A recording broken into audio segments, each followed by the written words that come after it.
So now I want to introduce the terminology for talking about the stability of critical points.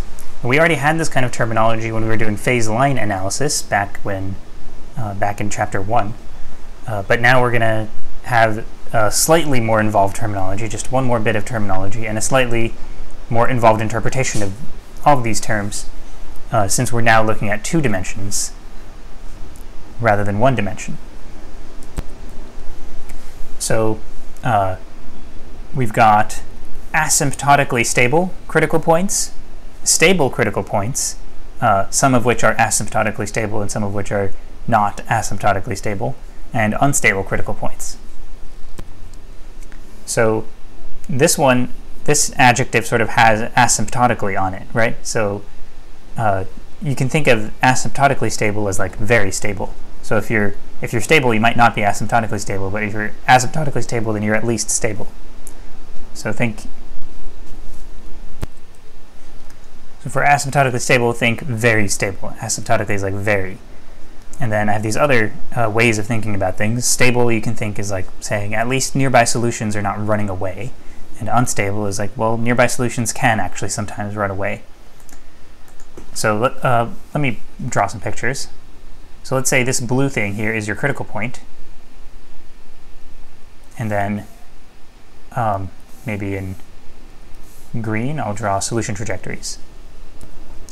So when we say a critical point is asymptotically stable, what we're saying is that if you zoom in close enough to the critical point, so imagine you've got this critical point in your phase plane, you're plotting it, and you have to zoom in really, really, really close possibly for this to happen, but it is possible to zoom in close enough to ensure that in the window in which you're looking, any initial condition, anything you pick, eventually the trajectory will head right towards there, right towards that critical point.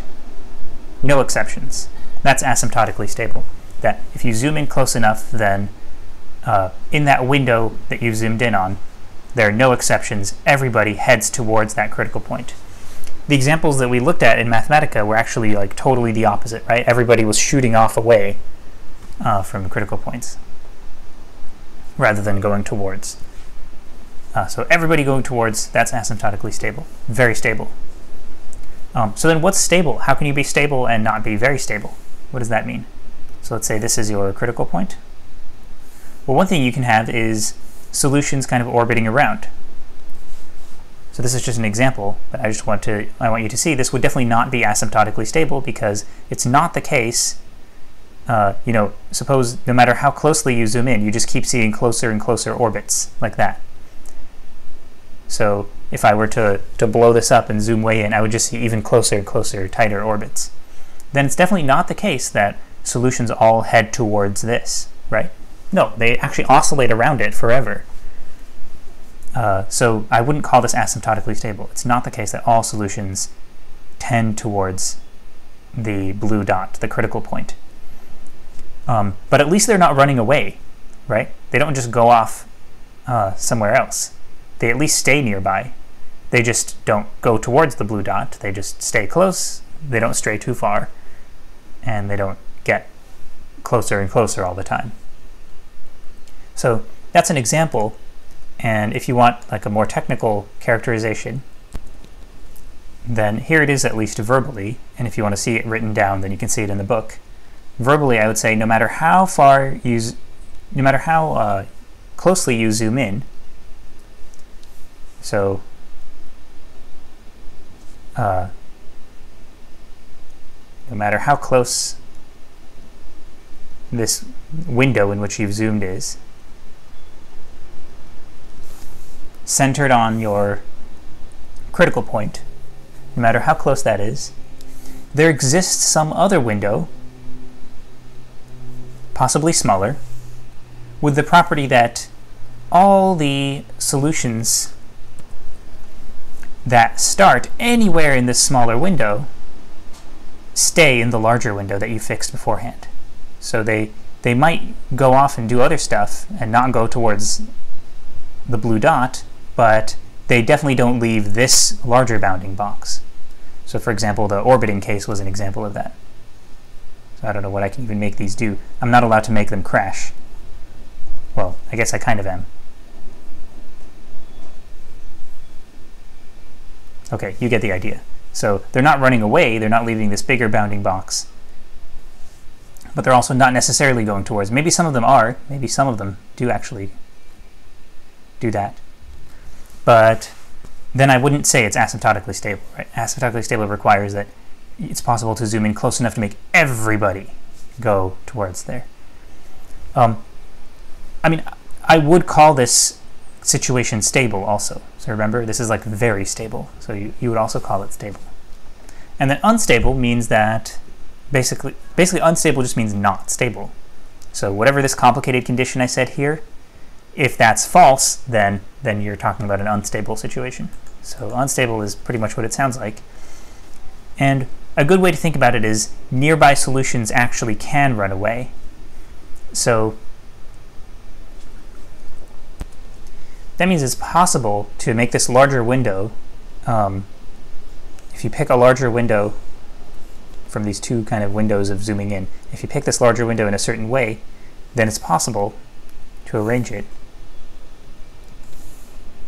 so that no matter how small you make the smaller window, even if you try to make it really, really tiny, you will still get that at least some of these solutions starting inside that tiny window run away and exit even the large window. So that's kind of the setup for unstable. You might also get some that don't. You might also get some that stay inside the larger window and maybe go around in a circle like that. You might also get some that even tend to crash back into the critical point. But if you have any offenders, if anyone gets to escape like this, then you call the critical point unstable. So one bad apple can ruin the stability for everyone. It's hard to be stable. In most situations, your critical points will be unstable if you're randomly arranging all your parameters. It's easier to be unstable. To be stable, everybody has to sort of at least stay nearby. Everybody who starts nearby has to stay nearby. And then asymptotically stable, everybody who starts nearby should actually go towards the critical point. By the way, I keep drawing these arrows on the trajectories. It's really important to understand what is meant when I draw these arrows. These are pointing towards future time, so it means as time increases.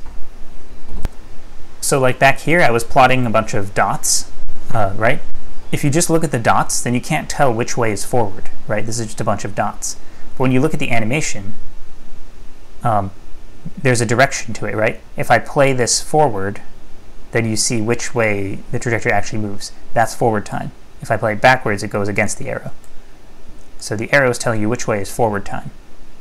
If I play this backwards, it looks like, so this was our example from 2 videos ago where all the points on this line are critical points. So right here, right on the line there, that's a critical point. And is it stable or unstable? Well, if I play this forward in time, what happens when I play it forward? This runs away, right? And I cannot remedy this situation by just zooming in closer or trying to go up here and change my initial conditions and make them start even closer to the critical point. I can remedy it by starting them right at the critical point. Then it just sits there for the whole animation. But if I start any deviation away from that critical point, it's going to run away. So that's an example of an unstable critical point. And in fact, in this example, this was the example from, it was this example where I used this matrix of coefficients. In this example, all of the critical points on this line of critical points, they are all unstable.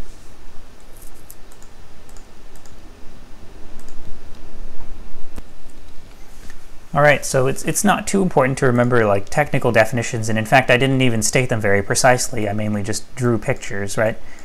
But the yellow parts, I guess, are good to remember. So when someone says asymptotically stable, it's like something more than just stable, but including that's stable. but just something more also. And then for unstable, think nearby solutions actually can sometimes run away, depending. Not all of them run away, but some of them do, no matter how closely you zoom in. And then for stable, I drew this complicated picture to try to capture the most general kind of situation. But we're not going to study necessarily, unless we get very much further in the course than I think we'll get, we're not going to study general autonomous differential equations like this, which is a situation in which this terminology applies. We're actually just going to study these mainly. So since we're mainly studying these, there's actually just one situation where you have stability but not asymptotic stability. And that's the orbits case. They don't have to be circular, they can be elliptical or something like that, but just no matter how closely you zoom in, you just see tighter and tighter orbits. That'd be stable, at least they're not running away, but it's not asymptotically stable. They're not going towards the critical point either.